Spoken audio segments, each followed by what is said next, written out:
The North Carolina Tar Heels beat Clemson last night at the Dean Dome to finish a perfect 18-0 at home. But much of the conversation in Chapel Hill is actually about the Heels' next basketball home. The Smith Center is 40 years old, and the debate among Tar Heels is renovate or rebuild, or build, I should say, a new venue either on campus or at Carolina North. WRAL Sports investigative reporter Brian Murphy joins us now for more on this. Brian, you've been kind of looking at that new information about the costs of UNC's options here.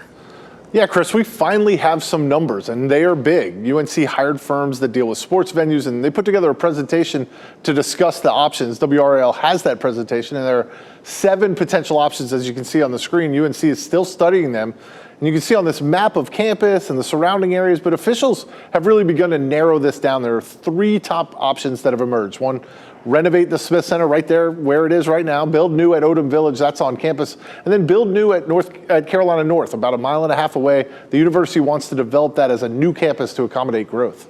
Again, like you were saying, the numbers are big. We're talking hundreds of millions of dollars no matter what UNC decides.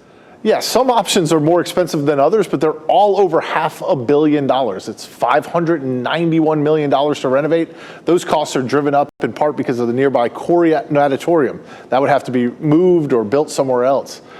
You know, it's $703 million to build at Odom Village. This is where UNC used to house its married students and students with families. It's been abandoned for a while. UNC is actually tearing those buildings down.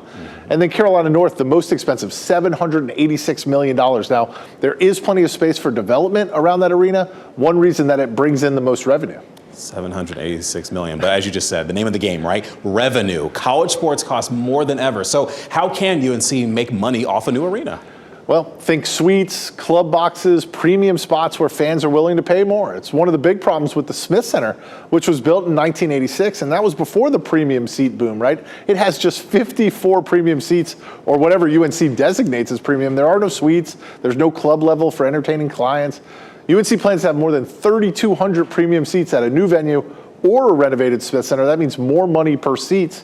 And probably fewer seats overall. The Smith Center seats about 21,700. A new venue would be 16,000 or 17,000. And it's not just premium seats, right? UNC wants to make the student experience better because those students may one day buy those premium seats. You see on your screen right now what the students sit now, not great seats, right, at the current place. A new seat arena would place those seats closer to the floor. Those crazy fans help you win games too. They give you a great home court advantage. So it's a lot for university officials to think about as they try to figure out the best option moving forward. And for the people who are interested in seeing a little bit more of this, I saw the article you have written on our website, WRAL.com, that gives a pretty good breakdown of what you were just mentioning. Thanks, Brian.